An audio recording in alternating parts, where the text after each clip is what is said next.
Palace. Some call it the Supreme British. But, saying that does not do justice to what the Palace actually represents. No brand seems to be more connected to the skate spirit than Palace. It all started in an apartment near London's Waterloo Station in the late 2000s. This apartment, which looked more like a hole, became a meeting point for British skateboarders. They called themselves Palace Wayward Boys Choir, in an ironic reference to the contrast between the place's mess and the lavish name. It was in this chaotic environment that Lev Tanju, along with his friend Gareth Skuwiz from Slam City Skates, decided to create a skateboard brand that reflected the lifestyle of their class. In 2009, Palace Skateboards was officially born. The name, inspired by the apartment's nickname, came naturally. But to consolidate the brand identity, a logo was missing. For this, Lev invited designer Ferguson Purcell, also known as Fergadelic, to create the iconic Triferg, inspired by the impossible triangle. From the beginning, Palace stood out for its authenticity and sense of humor. The first collection was simple, but carried strong influence of the British clubber culture of the 90s, with emphasis on tracksuits, sweatshirts, and tactical pants. The Triferg logo quickly became a cult symbol among skateboarders. This logo, inspired by an optical illusion, not only represented the complexity of the brand, but also its experimental and irreverent approach. Palace positioned itself as a brand that respected and supported real skateboarders. According to Lev, the motivation was clear: I could support my friends better than other brands did and pay more than they earned. This vision helped create a loyal community around the brand. In the early years, Palace gained visibility through partnerships with influential stores such as Slam City Skates and The Hideout.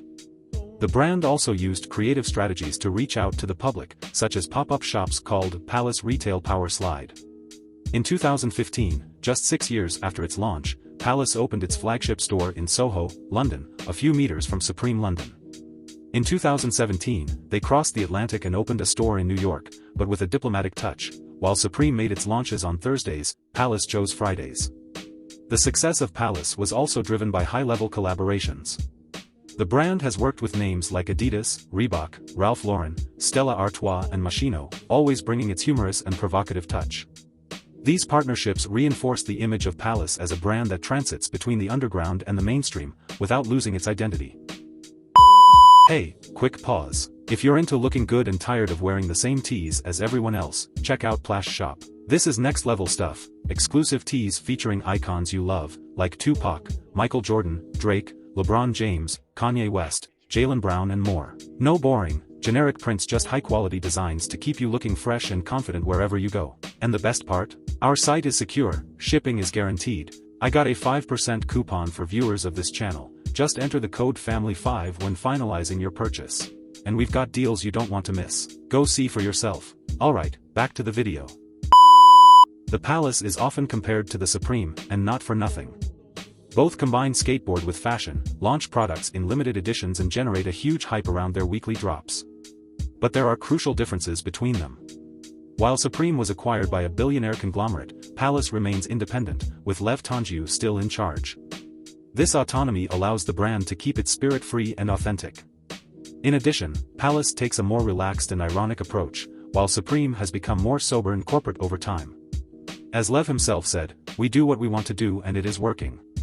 This combination of creative freedom and loyalty to the skate community is what sets Palace apart from other streetwear brands. Palace is not just a clothing brand, it's a cultural phenomenon. They not only transform the way skate brands are seen, but also open doors for their skaters. The Palace has also left its mark on major events. Its logo has appeared at Wimbledon, in race cars and even in musical collaborations. With a loyal fan base and a commitment to authenticity, Palace remains a relevant force in fashion and skateboarding, maintaining the irreverent spirit that made it famous. While Supreme followed a corporate path, Palace kept its roots in skateboarding and street culture. This fidelity to its essence is what makes it so special. What do you think? Will Palace remain true to its origins or follow the corporate path in the future?